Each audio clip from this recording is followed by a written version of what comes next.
They told us slavery was only chains and whips. They forgot to mention the silence of a woman who could not stand, could not stretch, could not breathe, yet refused to break. Her name was Harriet Jacobs. For 7 long years, she lived in an attic no higher than her knees, a coffin-sized space carved above a storeroom, hidden from the world and from the man who claimed to own her body. She was not hiding from the law. She was hiding from a system that legalized cruelty and called it order.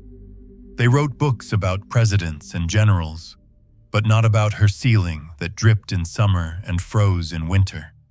They erased the sound of her heartbeat echoing against wood as her children played in the yard below, so close she could hear their laughter, yet so far she could never touch them. This is not just one woman's story.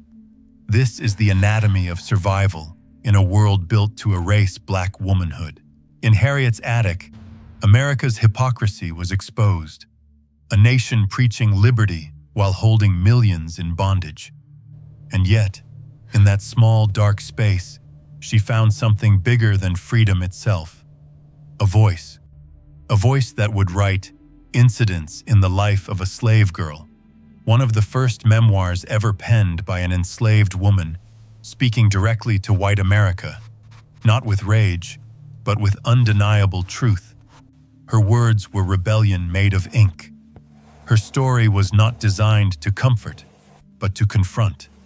Because when history buried her under dust and silence, we dig her story back up, to remember, to reclaim, and to remind the world her body was trapped, but her mind wrote freedom. In the early 1800s, America called itself the land of liberty. But for millions of Black people, liberty was a myth, whispered, unreachable, cruel. Beneath the flags and hymns, another world existed, a world of auctions, breeding farms, and human property. Harriet Jacobs was born into that world in 1813, in Edenton, North Carolina. Her first memories were not of freedom, but of ownership.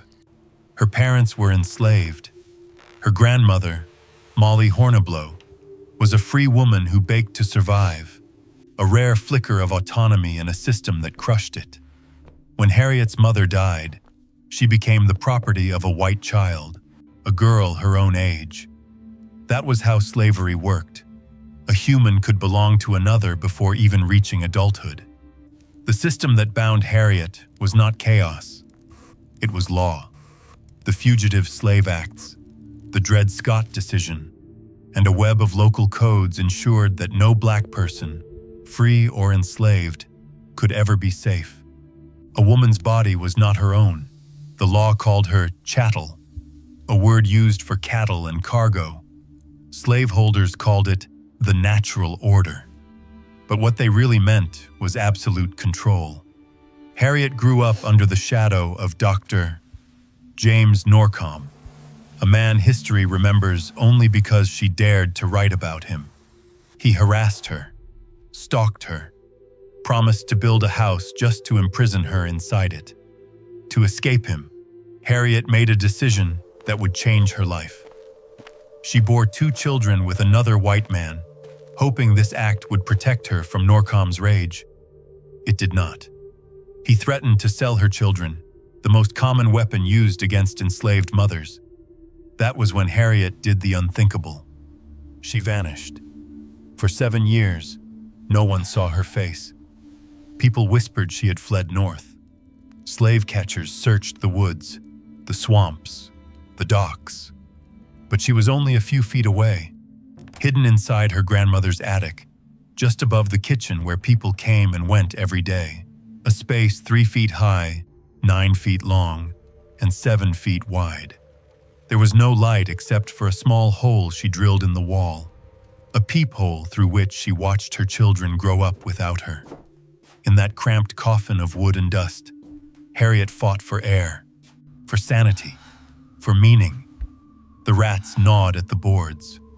The heat blistered her skin. But in her mind, she was already writing, shaping words that would one day become testimony. Slavery was not just chains and cotton fields. It was the war against black motherhood, the theft of the body and the silencing of the voice. Harriet Jacobs turned that silence into resistance. Her hiding was not surrender.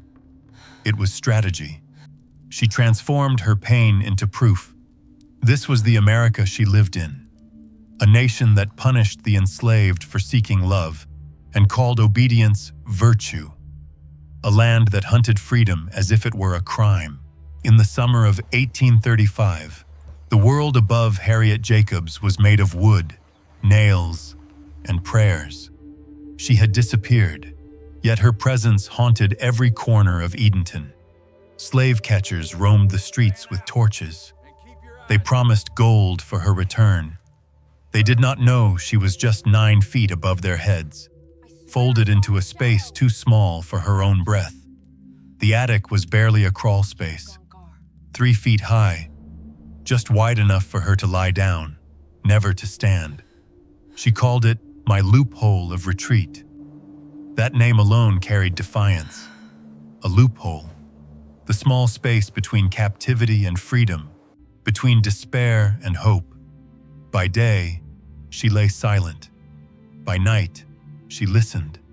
She could hear her grandmother baking downstairs, shaping biscuits to sell to white families who would never imagine that freedom lived above their ceiling. Through a tiny crack she carved in the wall, she could watch her son, Joseph, playing in the yard. He was free to run, but his freedom was an illusion, bound by the same system that chained her soul. She whispered his name into the floorboards, her only form of prayer. Every hour was pain. Every minute was purpose. The air inside the attic thickened with heat in summer, freezing in winter. The muscles in her legs withered. Her skin peeled from the lack of movement. She felt insects crawl across her face. The smell of mildew and sweat became her only companion. And yet, she refused to be broken. In the dark, she began to write in her mind. No paper, no ink, just sentences carved into memory. Each thought was a rebellion, each memory a declaration. I was a slave, she would later write, but the word slave shall not be my name. While men like Frederick Douglass escaped to the north, Harriet's rebellion looked different. She stayed. She stayed to protect her children, to outthink her oppressor, to own her story before anyone else could twist it. From her cramped prison, she learned to listen to the world's hypocrisy. She heard sermons from white preachers who claimed slavery was ordained by God.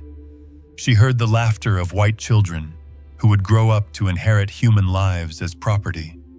And she heard her grandmother's quiet songs, the only sound that reminded her she was still alive. The attic became a symbol of something far larger. The confinement of every black woman silenced by fear, by law, by men who believed their power was divine. But Harriet's silence was not submission.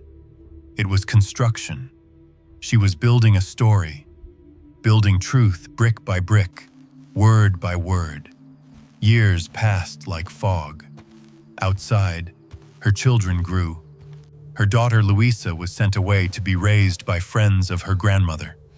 Harriet could not stop it, could not intervene. She could only watch, through that small crack of light, as her children became strangers she could never touch. To survive, she transformed pain into ritual. Each morning, she pressed her ear to the wood, listening to footsteps. Each night, she prayed for wind, any sound to remind her the world was still moving. When her body went numb, she recited verses of freedom in her head. If they call me chattel, I will make my mind a weapon. Her body decayed, but her vision sharpened. She began to see the larger pattern, how slavery was designed not only to work black bodies, but to own black futures. Women were forced to birth children they could never protect. Their wombs were not sacred. They were factories for labor. And yet, inside that wooden tomb, Harriet turned her womb of pain into a cradle of ideas. When the time came, her grandmother arranged her escape to the north. It took 7 years and the courage of generations behind her. She boarded a ship, disguised and trembling, carrying no luggage, only the will to be seen.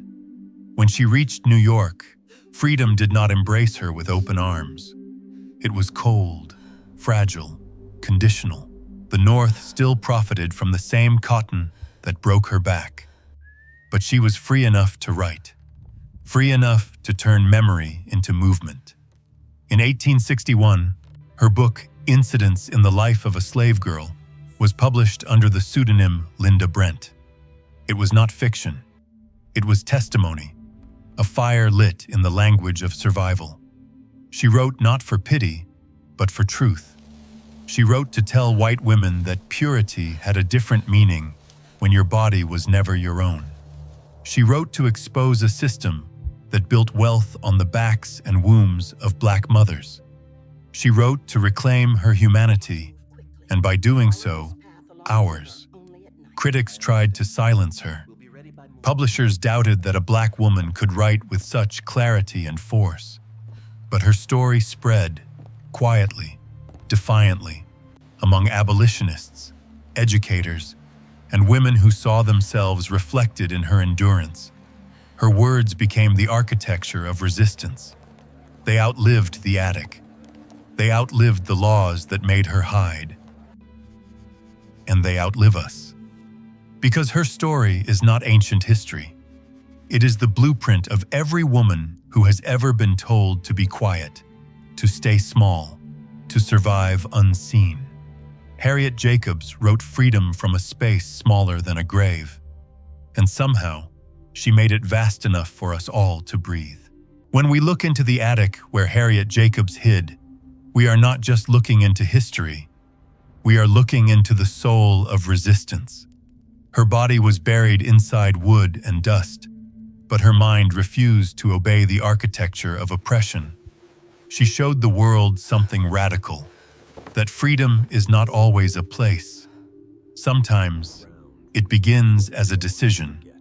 For 7 years, Harriet turned stillness into power. In a world that called her property, she became author, witness, mother, philosopher. In silence, she did what nations could not. She created truth from captivity. Her story forces us to redefine what freedom means. Freedom was not the ship that took her north. It was the moment she said no to the system that tried to erase her name. It was the courage to stay alive when every force around her said she shouldn't. Harriet's hiding is a mirror to all invisible battles. The ones fought not on battlefields, but in bedrooms, kitchens, attics, and minds. The war for dignity did not always look heroic. Sometimes it looked like a woman breathing quietly through floorboards, dreaming of her children, promising herself she would not die nameless.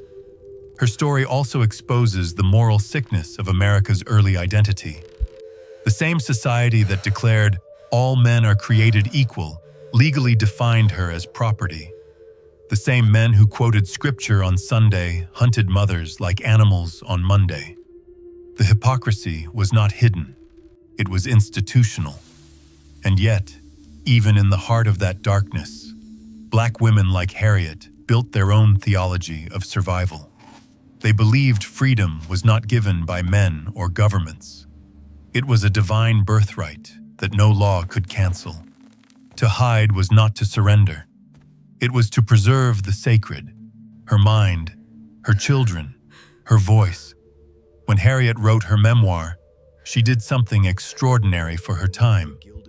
She addressed white women directly. She asked them to look beyond their comfort and into the system that protected them while destroying others. Her words were not rage, but revelation. She wrote with empathy, but also with indictment. She held a mirror to a society that used virtue as a weapon and womanhood as a cage. Through Harriet, we see the truth. Slavery was not just a theft of labor. It was a theft of intimacy, motherhood, and self-definition. Every lash, every law, every humiliation was designed to silence the voice that might say, "I am human." And that is exactly what Harriet refused to stop saying. In her attic, the foundations of modern Black feminism were born, not in theory, but in survival. She embodied a philosophy that would echo through generations. That a woman's voice, even when whispered, can break empires. That freedom written in thought is more dangerous than any rebellion with weapons. Her body carried the legacy of every enslaved mother whose children were sold, every woman who hid her tears in the shadows. But her writing carried something else. The continuum of courage. It told the future that Black womanhood is not tragedy. It is testimony. It is intellect disguised as endurance. It is grace sharpened by fire. We live now in an age that believes it has outgrown those horrors. But Harriet's voice asks us to look closer. Modern slavery still thrives. In sweatshops, in prisons, in systems that value profit over humanity. Racism still wears new clothes, but it speaks the same language of control. When Harriet wrote, "The war of my life had begun," she was not only writing about the past, she was writing for us, for every person who lives under structures that demand silence. She reminds us resistance does not always roar. Sometimes it whispers through wood. Sometimes it breathes through cracks in history. Sometimes it takes the shape of a woman who chooses to endure, and through that endurance, teaches the world how to be free. The attic may have been small, but from it rose a philosophy vast enough to challenge centuries. Harriet Jacobs did not escape the system. She outthought it, outlived it, and outwrote it. Her mind walked where her body could not. And that is the highest form of freedom.